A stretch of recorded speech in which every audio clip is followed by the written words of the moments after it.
Greetings viewers, EricTheCarGuy here, back again with another repair video for you. Yes, behind me a 2001 Acura Integra GSR. I have the hood open so you can see the VTEC-ness of it. Yay, VTEC just kicked in, yo. That said, it is here because it has a muffler that has a skin that's peeling like an onion. So we are going to replace that today. It's not the most complicated repair in the world, but they don't all have to be. In fact, many of the repairs you encounter are things just like this. Why don't we just go back there, assess the damage, and get a fixin'. Right, here is what it looks like up under the vehicle. I've already lifted it up, and if you're curious about how I did that, you'll see this support right here that goes to this lower control arm. I placed the jack under that support, lifted it up, and then placed the jack under the support there on the side, the lift point, if you will. But it looks like all we'll have to do today is the muffler. We're gonna have to deal with a couple of spring bolts in here. But to make things easier, and you don't have to do this, but I'm going to just remove this rear wheel just to get better access. Please note that from this point forward, I'm wearing my safety glasses. Well, that was interesting.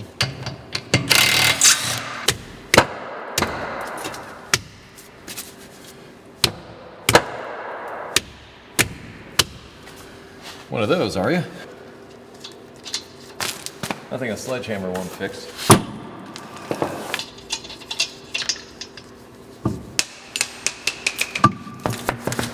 This is where we need to go. These are held on by a couple of spring bolts, as you can see here, and then there's a donut gasket so this whole thing can pivot. And many times, if you don't have heat, you're going to break these bolts, so be prepared to have new ones. You don't need new springs necessarily, but you may need new bolts. That being said, these are 12mm nuts on this side, and these are 12mm heads on this side. I am going to take my torch, heat up these nuts, and blast away with my 3/8 impact with a wobble extension, which is really kind of handy in a situation like this.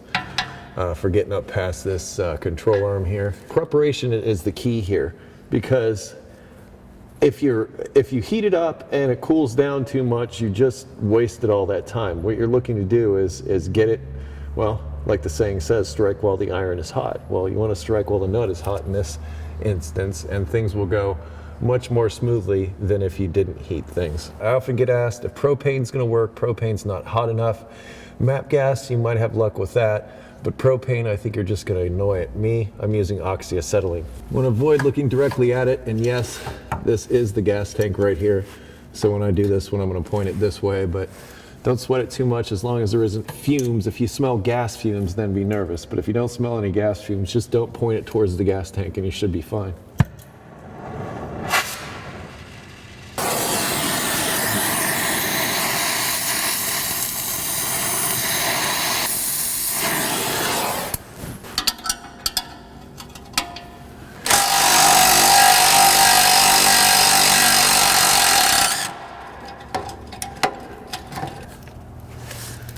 There's one. And by the way, this is going to be really hot. Don't touch it.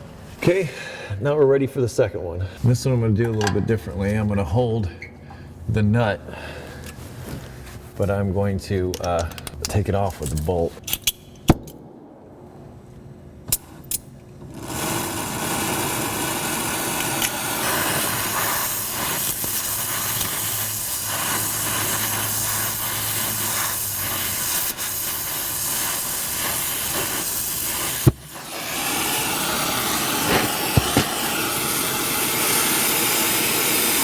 That just means that that was loose.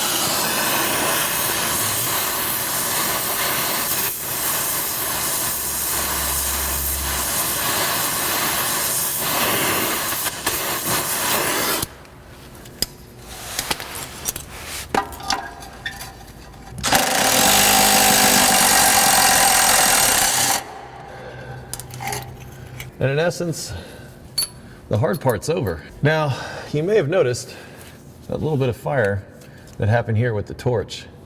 That means that I didn't have this screwed on tight enough and it was leaking out. It's really important when you're dealing with something like this not to panic. I know it's a difficult thing to do, but just try to understand your tools so that you are their master and not the other way around. A situation like that, the panic would not be a good thing. But yeah, it did get exciting, but all I needed to do was tighten that back down and life is good. Now we just need to disconnect these rubber hangers and we'll be getting somewhere. Here's the upper hanger right here. That's why I removed the tire. It's easier to get to this stuff. The secret weapon is silicone spray.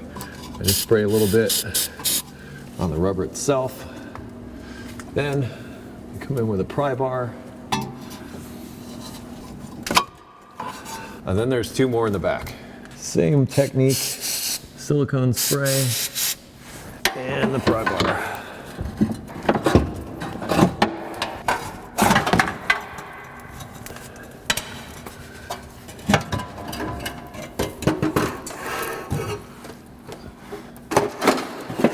Well, that's a big empty hole where a muffler used to be. Since we're going to be taking these back, I'll remove those now. For this, I'm going to go underneath with the torch, heat that up. And just like before, preparation is key when you're heating. Just going to leave that in place. It's a 10 millimeter.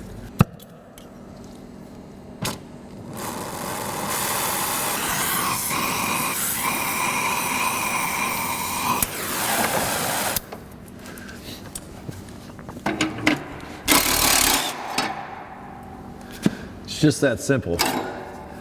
And you've got the tip. It's a little nut on the back of that. Just that little bit saves, like, these used to be like 60 bucks. They may even be more than that now. Now that I have my new muffler, I'm gonna reinstall the tip. Now I've got a new bolt, which I'm gonna throw on the floor.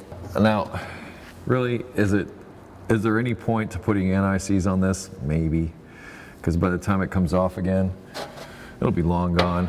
Probably won't matter, but why not? Is it gonna hurt anything? No. This is the bottom, so I wanna make sure that it's facing in the correct direction.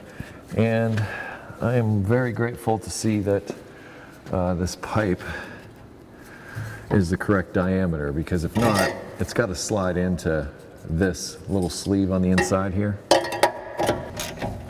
Am I worried about that label? No. But the important thing here is to not leave this loose so that it rattles. It seems on there pretty firm now.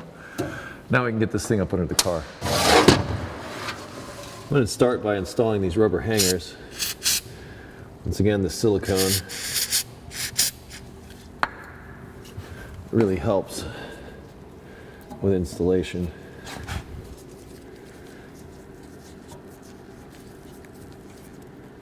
Well, here's a situation where, if I'm honest, makes me a bit nervous. And that is what to do about this gasket.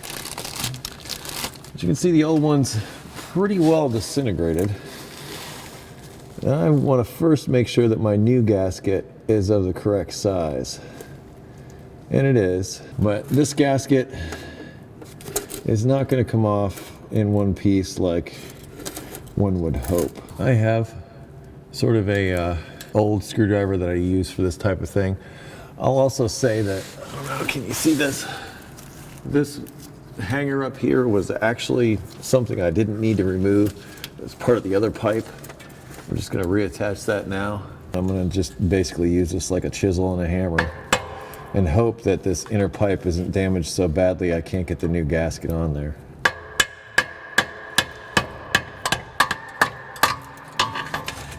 Yay! Well, it came off in pieces, but it came off. Now, to see if the new one goes on, these are coated with kind of a graphite, and it goes on way easy and a little bit loose. However, when it gets compressed, it should work a little better. But now we know it goes on there. All we need to do is install our muffler. Right, let's get this installed. I'm gonna try to hook these up as soon as I get them into place, and then get the bolts started.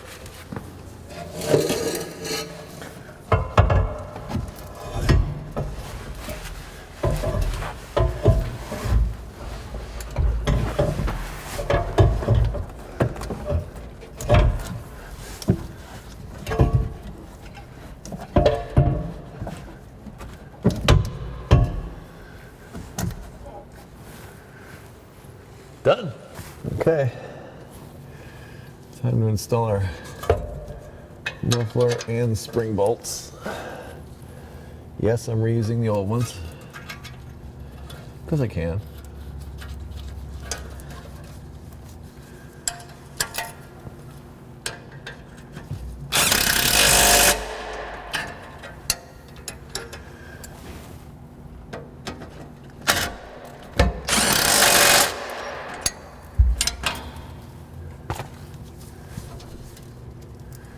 And that's it. Well, there she is in all her glory. Sticks out a bit farther than I'd like. Quite a bit farther, actually. But there's not much that can be done about that.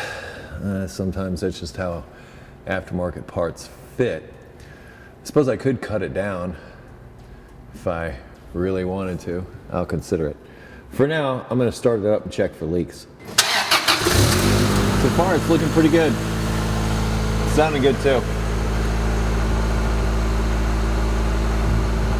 Well, that about wraps it up. As far as this type of job and how this type of job goes, it's not that difficult. On the surface, it's 2 fasteners and some hangers. I didn't need to disconnect that 3rd hanger. That actually went to the B pipe in this case. Well, no harm, no foul. It almost seemed like the hardest part was getting that gasket chipped off of the old B pipe. It's not that difficult with heat.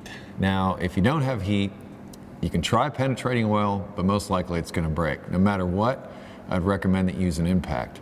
If when you go to install the socket on there, it's too big because everything's rusted away, I try to get a smaller socket, sometimes maybe a standard size socket as opposed to a metric size socket, hammer it on there and do it that way.